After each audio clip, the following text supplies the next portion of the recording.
जय श्री कृष्ण। राधे राधे। मित्रों, आज हम एक कहानी सुनेंगे। वो कहानी है अकबर और बीरबल की। निश्चित ही आपको सुनकर के बड़ा आनंद आएगा। बड़ी मजेदार कहानी। एक बार क्या होता है कि जो अकबर है, अकबर अपनी सभा में जब वो अपनी राजशाही वाली जो उसकी कुर्सी रहती है, जब उसमें वो बैठने जाता है, राजगद्दी पे जो बैठने जाता है, तो उसके पहले वो कुछ फल वगैरह काटते रहता है। तो फलों को काटते समय उसकी उंगली कट जाती है। तो उसकी उंगली कट जाती है तो फिर उसको चोट लग जाती है। तो पट्टी वट्टी करके वो आ जाता है, राजगद्दी में बैठता है और वो पूरी जो सभा लगी रहती है तो उसमें सभा का आगाज होता है। जैसे ही आगाज होता है तो बीरबल सामने ही खड़ा रहता है और बीरबल की नज़र राजा की उंगली पे पड़ती है, कटी हुई दिखती है। तो बीरबल कहता है, आलमपना जो होता है अच्छे के लिए होता है।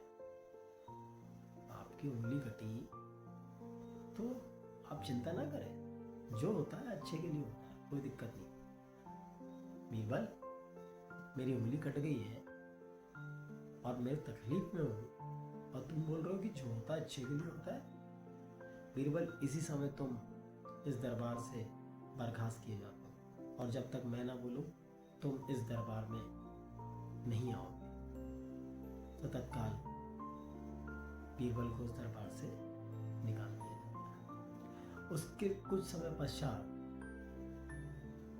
अकबर जो वो शिकार पे निकलता है। तो उसके साथ उसके जो सिपाही हैं वो बोलते हैं कि बादशाह, हम भी आपके साथ चल रहे हैं। तो वह यह कहता है कि नहीं, मैं अकेले ही शिकार पे जाऊं। तो वो उनकी बात को ना मानते हुए वो अकेले शिकार पे निकल जाता है। अब शिकार पे जाता है तो वो बहुत घने जंगलों में पहुंच जाता है। जैसे ही घने जंगलों में पहुंचता है तो वहाँ डाकू का एक समूह, डाकू का एक गिरोह उसे चारों तरफ से घेर लेता है और उसे पकड़ लेता है और उसे बांध देता है। उसके बाद उन लोगों का एक नियम रहता है, वो बलि दिया करते हैं, बलि।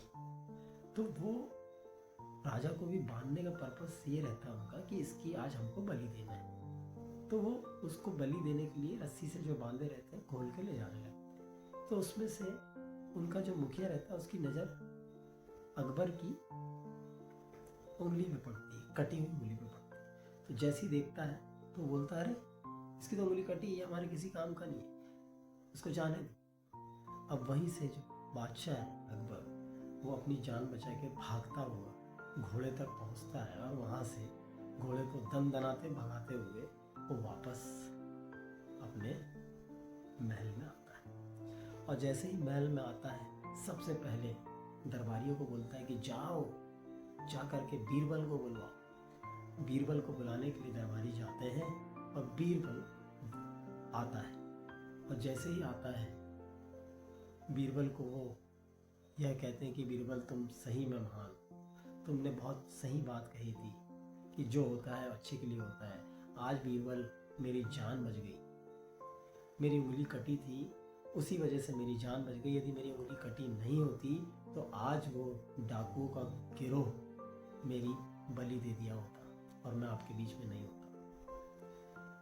तो मुझे इस बात का बहुत दुख है बीरबल कि मैंने आपकी बातों को गलत समझते हुए मैंने आपको मेरे इस दरबार से निकाला।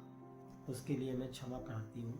नहीं नहीं आलमपना, बीरबल ऐसा कहता है, आप क्षमा प्रार्थी नहीं है, आपने भी जो किया अच्छा किया। मैं यही कहता हूँ कि जो होता है अच्छे के लिए होता है और वो इसलिए अच्छा है कि यदि आप मेरे को दरबार से नहीं निकालते और मैं इस दरबार से नहीं जाता तो शिकार पे मैं आपके साथ जाता, और मैं आपके साथ जाता तो आपकी तो उंगली कटी थी और मेरी उंगली कटी नहीं थी। वो आपका शिकार तो नहीं करते, वो मेरा शिकार कर लेते। तो जो होता है अच्छे के लिए होता है। इस कहानी से हमको ये प्रेरणा मिलती है कि जीवन में कभी विचलित ना हो। जब भी जो कुछ भी जैसे भी हो रहा है हमारे साथ, जो कुछ भी होता है अच्छे के लिए होता है। बस जीवन को सुखद सही तरीके से अच्छे से जीते रहें, खुश रहें, प्रसन्न रहें, आनंद में रहें। जय श्री कृष्ण। राधे राधे।